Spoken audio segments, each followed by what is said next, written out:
He was like 40. What did we decide? He was 47 in Back to the Future, and he looked worse in 47 than he does at 83 years old. Like, I was like, he actually looks his age.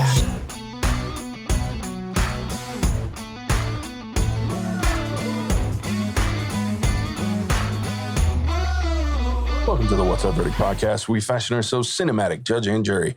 My name is JJ Crowder. I'm here with my co-hosts, Ian Anderson.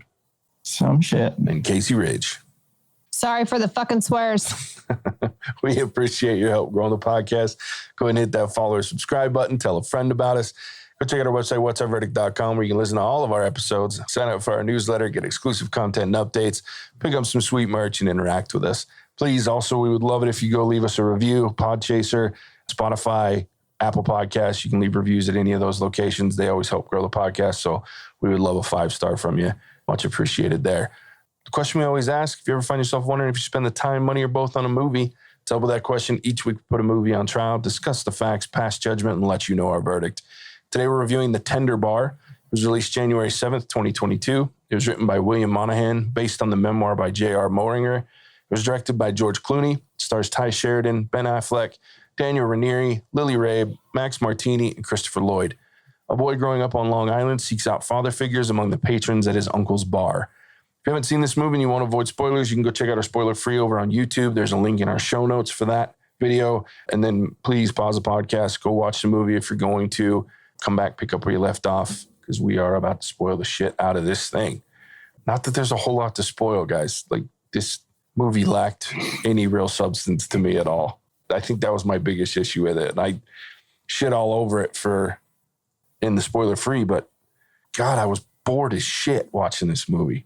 Super bored. Yeah, I don't know how we're going to fill a podcast episode with this, because there's like no point or purpose. Yeah. It's just is.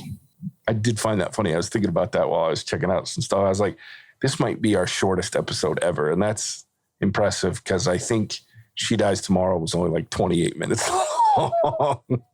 Yeah. And I think Amazon should just stay away from making movies, because I don't think I've been impressed by them yet. I don't think they've made a great movie. They've made good TV shows. Yeah, I've heard they've got some good shows, but when it comes to movies, I think the only thing that comes close in my mind was The Tomorrow War. That one was like kind of interesting. But even that was, when it was bad, it was terrible. Yeah, that one wasn't good either. Yeah. It just had Conspiracy Santa in it, and I thought that was hilarious. Good old J.K. Simmons. This movie could have probably been propped up by J.K. Simmons. I think J.K. Simmons as the grandpa, as much as I love Christopher Lloyd, would have been way better.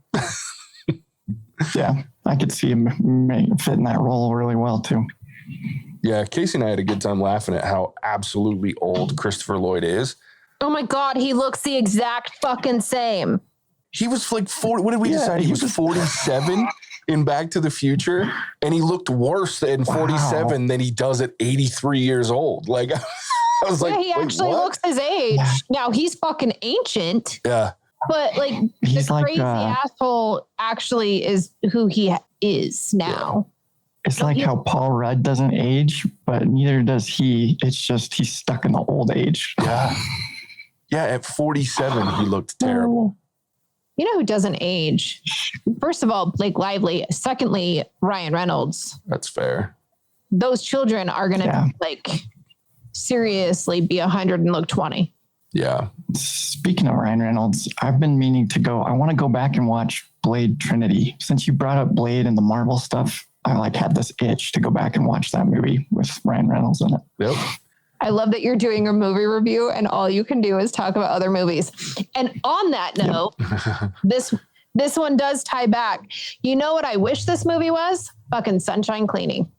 I've never seen that. Like legit, this is almost Sunshine Cleaning, only without Emily Blunt and without like the super funny grandpa-grandson relationship that has. Like all the humor, for as weird as that fucking show is, this didn't have any of that. And I know that you liked Ben Affleck in it, and I know that there were parts where you were laughing. I felt none of that with this one. Well, and I wasn't even going to say that yet, but my problem when you bring up Sunshine Cleaning, look, you know I don't love that movie, because it's dark and weird yeah. and it's all dark and twisty for heavy sure. and like depressing. And I would have been okay. Like, I feel like this movie needed to dive into that a little more. Like, I feel like they didn't lean into, and I don't know, and I'm not going to read the memoir because I don't care based on this movie. Like, but what this movie felt like was this kid on his way to being an alcoholic like his dad. And he avoided that because of some sage wisdom from his uncle and him watching, like having that moment, which was like really the only poignant moment of this movie, was when his dad, near the end, to dinner with his dad and his dad's new girlfriend, and his dad flies off the handle and hits her and whatnot. And he has this moment of realization that that's what my life's going to be like if I keep trying to be like my dad and if I keep going down this way that I am with the alcoholism. But they didn't lean into that. They tried to make this a wholesome, fun, goofy movie. And the topics that are there aren't that. Let alone, you know, you got the alcoholic dad, and the best friends this guy has are adults at a bar who are obviously also alcoholics. And then you've got this kid that's in this weird love affair with this college girl that's just leading him on for sex for 4 years of college, which fine. I mean, that happens, but let's make it not as entertaining as it, or try to make it entertaining or fun or cute, because that's not the topics we're covering here. She was super bubbly and likable up until she's like, oh yeah, by the way, I'm living with somebody else. Well, yeah, I mean, and that's the thing, but like, I can't feel the weight of that situation like I want to, because all I want to do is go back and hear Ben Affleck give the men's rules again. You know what I mean? Because like, that's the only part of this movie that was entertaining. And I just feel like they didn't lean into the actual topics of this movie at all. Like you're talking about, Casey, like they misportrayed, I don't know if that's the right phrasing, but they didn't portray these things in the light that they actually are. And I don't know, maybe that's part of the memoir, is he takes all these shitty things that happened to him and he went through as a child and makes them lighthearted and life lessons that way, as opposed to the dark. But it didn't work in the movie. Yeah. How it reads is that he doesn't care. He just gets over something like that. And I think it's unrealistic to think some guy who legit is in love with a girl for 4 years, goes out of his way, like she's his everything. And all of a sudden it's, oh, by the way, you're nothing, right? Nobody takes that with a smile on their face. Nobody just takes that and is like, oh, well, yeah, I mean, I'm going to keep going, right? And what I miss with this movie is there is nothing I love more than a dark, the way back Ben Affleck, right? You get that dark, twisty, lots of character and lots of grit in him. And man, that is when Ben Affleck is at his best. And I almost wanted more of that versus this lighthearted. He's like Kevin from Shameless, like this lighthearted, like bubbly little bartender. And I mean, it's kind of a shit gig. Yeah. I didn't feel like it did any of the characters justice. This is going to go really counter to what I normally say, but I feel like this is one of those movie instances where they shouldn't have followed the story super close because the story wasn't there. Yeah. And like, they probably should have embellished. They probably should have leaned into some of these different messages or experiences a little more for it to be entertaining and meaningful and feel like there was something to it. But I and who can't knows? believe I'm saying that, but yeah. Maybe they did. Maybe they actually did take some artistic license, and the actual memoir was a lot more entertaining. You would assume that for a memoir to really take hold of you and really to gain readers, there's got to be some meaning with it, right? It can't just be a shit book that my mom wrote and put on my shelf with crayons written. Yeah. No schmuck, right, for lack of a better term, is just going to put out a book that people are going to read. And no writer is going to take up any book and write a movie on it. So there had to have been some substance in the memoir. And the guy, obviously, right, you're working through a shit ton of daddy issues your whole life. You get into an Ivy League college, you make something of yourself through sheer force of will and some pretty great support pieces in your life, right? You've got a really great uncle that meant a lot to you. You've got this mom, you've got this grandpa that obviously is in your life. The only piece of shit is your dad. So obviously the kid went through some shit, and you saw him go through some shit in the movie. but they never actually let us as the viewers go through the shit.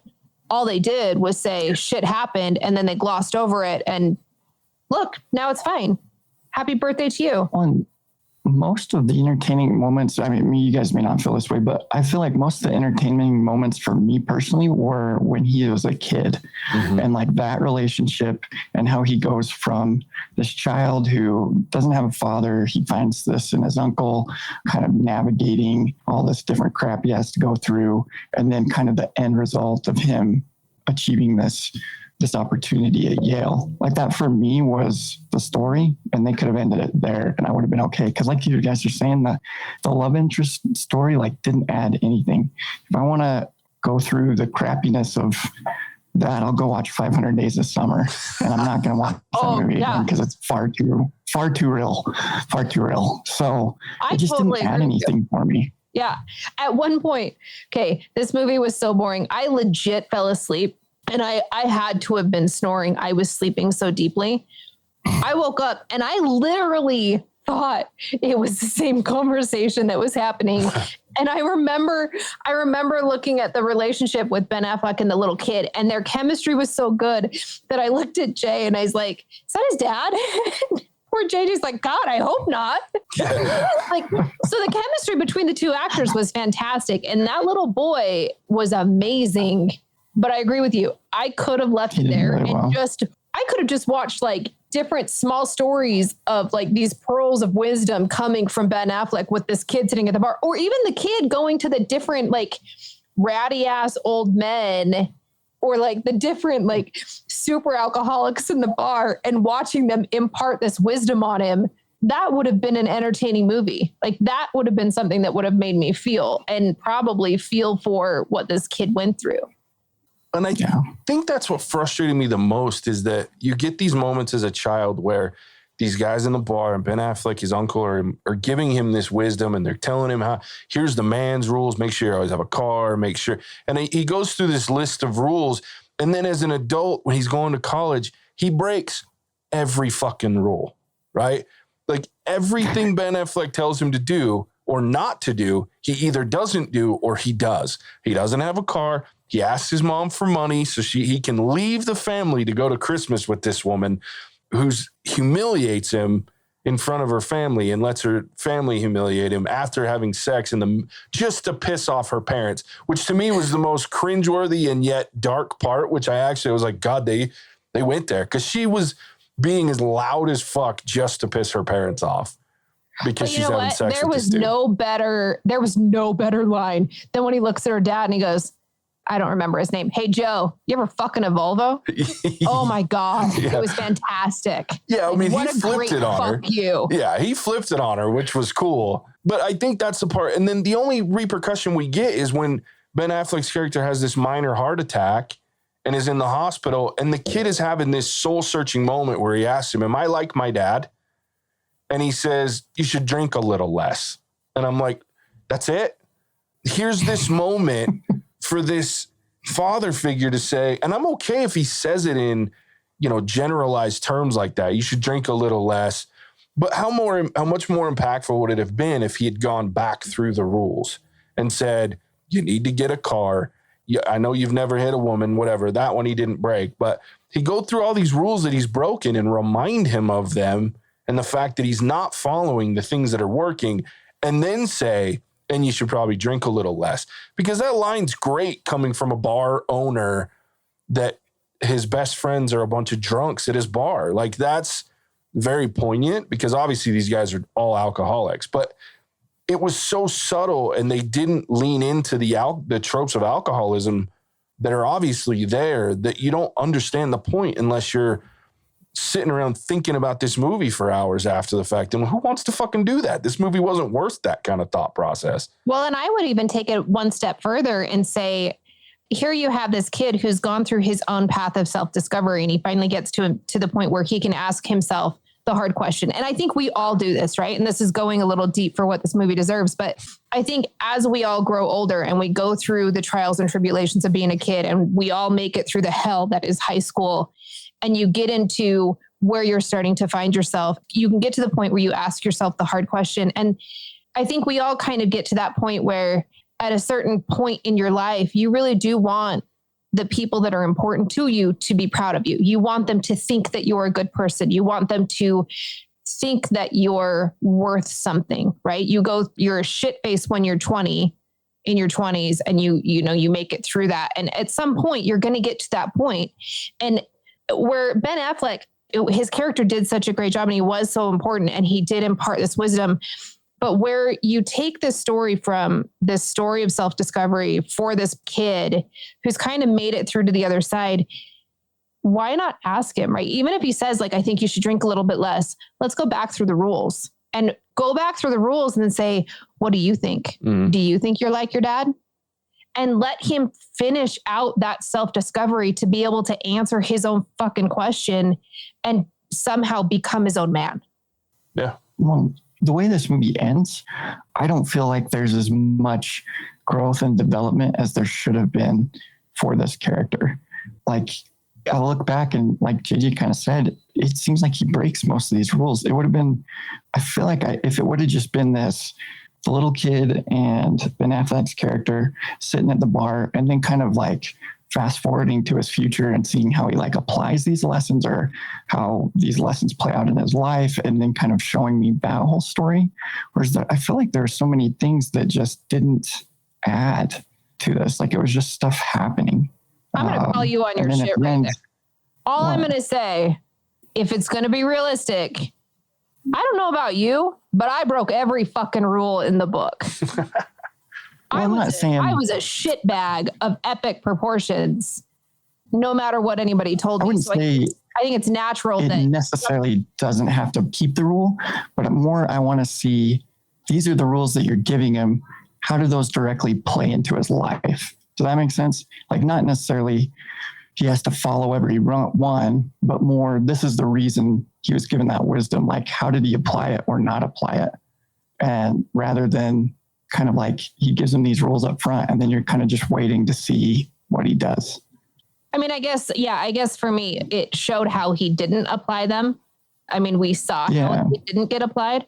I just think in all reality, when you're a kid, even a teenager and an adult tells you what to do, most angsty teenagers, most assholes like me are going to do the exact opposite of what you fucking tell them. And then at some point they're going to come back and be like, I really should have listened to you. Sorry about the parties, Mom. Well, I guess like, I just think of, and maybe this is just a specific one, but even like the get a car, you need to have these things and all that stuff. It feels like more the uncle that's trying to get these experiences or rules to happen or make sense for him than it is for him going through those and making them make sense. But maybe that's, again, I wasn't 100% watching, so maybe I missed that part. I think it's just a different perspective of it, right? Like, I think, and I don't know. I mean, we're friends and all, but I haven't asked you to. I don't usually ask these many personal questions about childhood and shit. But Casey and I both come from the perspective of being the rebel child and really doing everything we can to break the rules. And so when I see that, because I think of from a Ben Affleck, that character, like I look and I go, that's the uncle that at some point I'll probably be, to where I'm giving sage advice from a perspective of, I did all this dumbass shit. Here's the dumbass shit you don't want to do, because it, as fun as it might be in the moment, later on, you're going to wish you'd learned that lesson in a different way. And to Ben Affleck's character's point, and part of the reason that I struggled to say, I wish you'd have been more, I just think for me, it was the heart attack moment that they wasted it with just one question or one statement versus, because I'm not, I'll dole out the wisdom and say, here's the dumb things that I did, or here's what you need to avoid and not do. But I'm also not going to hold your hand through it. If you're going to go do it, you're going to go do it. Whether I say to not do it or do it, you're going to do what you want to do at the end of the day. But I'm also at the end, if you come to me and say, am I like what you call it? I'm going to tell you straight up. I'm not going to just go, well, you should probably drink less. So I think that's the perspective that I come from. So. Which reminds me of the very first of the movie where Ben Affleck sits down and tells him, like, I'm never going to let you win and I'm never going to lie to you. And so I feel like with that moment in mind, there probably, like you're saying, JJ, could have been more that was said at that heart attack moment.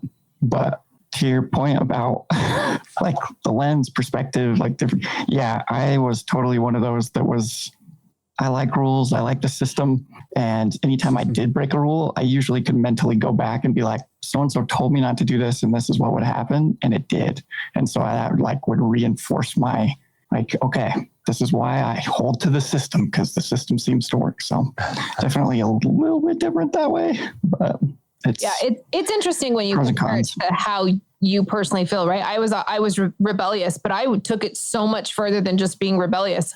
I was the kid, and I am still the person that nobody is going to tell me who I am. And just because somebody tells me to do something, I have to learn it the hard way. I almost go against the grain for the sake of going against the grain, right? I argued for the sake of arguing all the time. And it's not even that I need to argue or I don't agree with somebody else's point. I guess I just always take it upon myself to play devil's advocate. It's just second nature to me. And I'm probably as passionate about what I wish they would have done, because I think when you are at a point in your life where you experience something scary, right? So whether it's your uncle has a heart attack or something else big in your life happens. And speaking from a personal perspective, it really does put your own behavior into very harsh perspective. I think it almost takes that for you to start to be very honest with yourself and with your past behaviors, and to be able to ask that question takes a lot. So just the fact that it gets to the point where he can say to this man who's been basically his dad, to say, am I too much? Am I like this other guy? Right? Am I like this piece of shit over here? But unless you have been through that, unless you have been through the experience of getting to that point and having some of those harsher realities happen in your own life, I don't know that you could take that moment and see that in it. For me, I probably can, because I've experienced stuff like that. But to an average Joe, to a rule follower, to somebody who's never had to ask those questions, you're probably not. And now, right, I'm probably the aunt that would be that way. When your kids are doing something they shouldn't be doing, right, ship them to my ass. Me and JJ will set them straight, because they're not going to get away with shit with us unless it's positive, because, I don't know about those things. But on the flip side of that too, like, and this is where it's a little conflicting to me. Yeah, send them to me and I'll tell them all the stories. I have nothing to hide. I'll tell you all the dumb shit I did as a kid and as an adult and the lessons that I learned from it. But I'm also, again, I'm not going to say, I'll say I wouldn't do it that way, but I'm also going to understand and realize, I've told my sister this before. I was like, look, they're going to do what they want to do regardless of what I do. My mom and dad told me all sorts of things. Believe me, I have some black sheeps in my family that talk to me about not making the same mistakes that they did. And sure enough, I did. And that's just how it goes. So, you can't force a kid or someone not to do certain things, or anyone for that matter.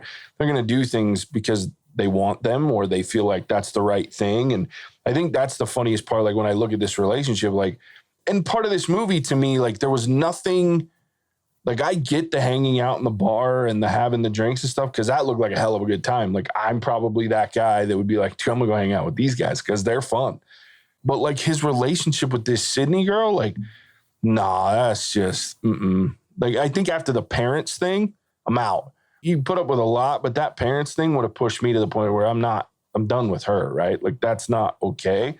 So for him to continue on for 3 more years with it and then be all crushed because she's getting married. I'm like, how are you surprised by this? How is this a shock to you that this shit went south? So I think there's certain levels. That part would have been okay had they done the back end work to show the damaged kid that he was, sure, right? To be able to put up with it.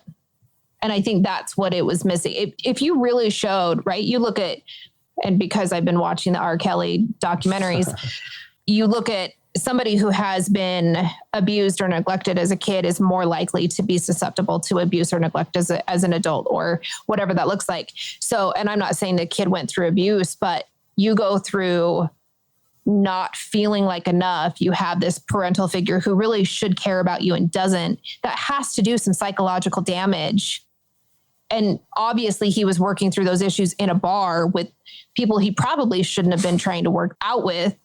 Like, why not show the damage? Why not show that progression of what impact that had on him psychologically, so that it does make sense why he put up with her the way that he did, right? If she was the first person that was really nice to him, that he latched onto, that showed him a sense of love outside of this uncle and his family, that makes sense to me. But they didn't show us that. No.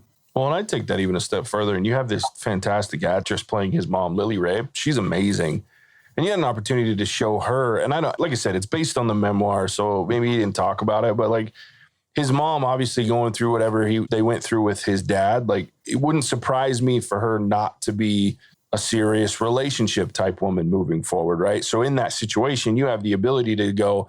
A lot of us, whether we want to admit it or not, we're attracted to versions of our parents, right? And things with people with similar traits to those around us, whether it's friends or family.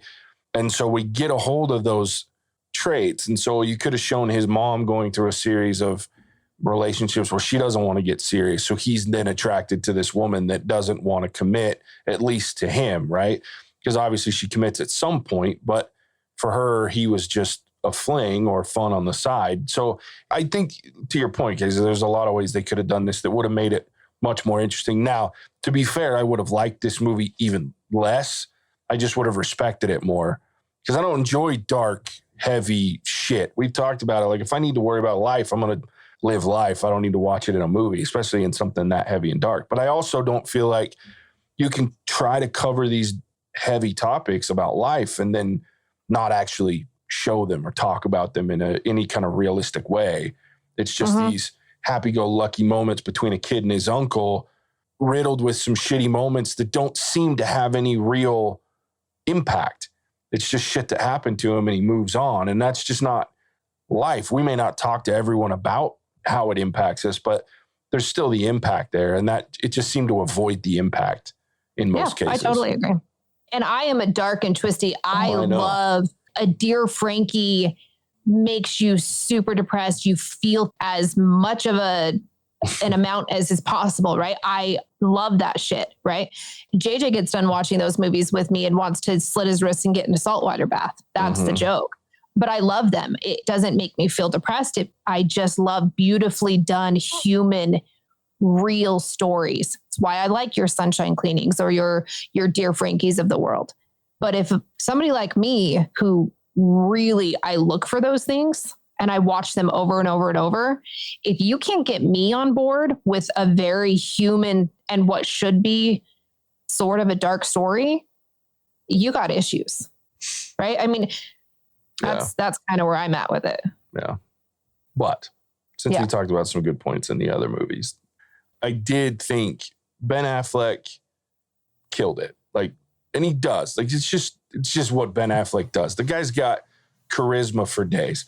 If you can ignore the fact that he was friends with the asshole molester in Hollywood that's now in jail, there's stories out there that like somebody came to Ben Affleck about their situation and told him that, here's these stories. And Ben Affleck said, man, I told him not to fucking do that shit anymore. But and it's one of those things where who knows how true that story is, right? But he obviously, there's no denying the fact that he was close to him. So, this guy, he's had his issues and you can tell in his real life that he's got some sadness and he's got some serious things going on. He's a recovering alcoholic and all that fun, crazy stuff. But when the guy's on screen, especially the later in life stuff, like he is so charismatic, and watching him in this, grizzled bartender uncle that, knows that life isn't great, but continues to just be happy and share wisdom and things. Like, I just really enjoyed him. And every time he was on screen, I told Casey this when we watched it. When he's on screen, I watch this movie and I'm interested. Whenever he leaves, like, I'm just like, I'm bored because nobody else draws my attention. Because most of the time when Lily Rabe was in it, who also draws my attention, so was Ben Affleck. So those two characters really drew me. And then the little kid was amazing. The actor that played Ty Sheridan, I thought he did a good job in Ready Player One. But like in this movie, like he did nothing for me. Like I found no interest in that character whatsoever. And to me, that's always a direct indication of how well it's acted, is if I'm wanting to watch it or not. And I just didn't. But Ben Affleck and Lily Rabe, I did. And even Christopher Lloyd. But that's just this gross old man. And that shit's always funny to me because I have the intellect of a 12-year-old half the time. So, well, and I will give you, like, I think the reason I don't like it is the story and probably the writing. But George Clooney directed it. And I don't think that it was done poorly. I think there were some cool tones to it. And I thought there were lots of it that way that was okay. That was fine. I think that's the best of the positives I can possibly provide. Fair enough. All the other pieces were there, but just wasn't enough of it, I guess. Yeah. My guess is that the source material might be a more interesting read than it is turned into something like this. Because there's some things that just aren't meant to be in a visual medium, right? It's just, reading it's great. So there's also some hard stories that as human beings, we don't want to see played out on the screen, on the big screen. That's fair too. All right. Should we rate this thing? Just do it. Yeah. We squeaked out 30 some odd minutes. So I'm impressed. It's some good conversation there. Dinner time. Yeah. Ian, why don't you kick us off this time, buddy?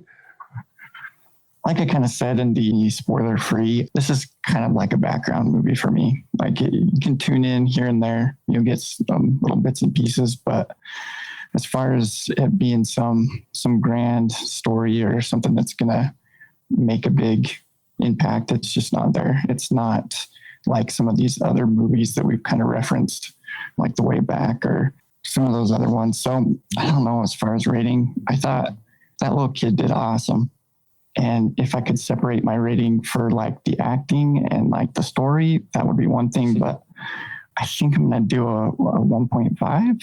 I mean, it's not complete garbage, but it's not that great. There's just not a lot there. So I'll say 1.5. Fair enough. Yeah. I was just so bored in this movie, and that's a hard one for me. Like when I'm bored, and that's the best way I can sum this up is it's an hour and 36 minute or hour and 46-minute movie, and it felt longer than some of the 2.5, 3 hour movies we've watched in the past. Like I was like, God, is this thing ever going to end? And there were like a couple of parts where it felt like it was about to end, and then it kept going, and I'm like, son of a bitch.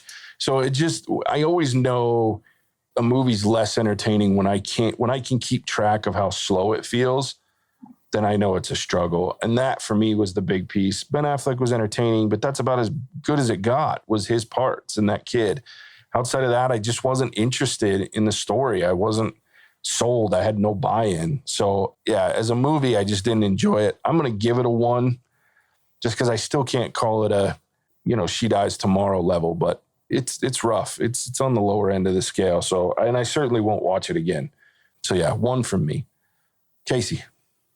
The best way I can sum it up is the only time that I would recommend anybody watch this movie is if you're on like day 4 of an insomnia bender and there is no other way that you can fall asleep. That's the only time that I would ever recommend you turn this thing on, because you'll be asleep in 2 minutes. 0 stars. 0. 0. Give him the flat out 0. I like it. I can't. That's hefty. That's a hefty one there. All right. So a 0, 1, and a 1.5. This movie is not good. You just don't spend time on it. Even if you have Prime already, just let this one go. Yeah. So there it is. It's not fun. All right. So next week, Jackass, the new Jackass movie. I forget what the byline on that is. Jackass Forever. Yeah. Oh, Jackass Forever. That's right. More like Jackass. I hope these guys don't die. It's like, because pushing 50 years old, throwing themselves around and bit by snakes and shit. Dumbasses. Yeah. So that one will be released on Valentine's Day of all days. So enjoy that. Can't wait. So you don't want to do Marry Me?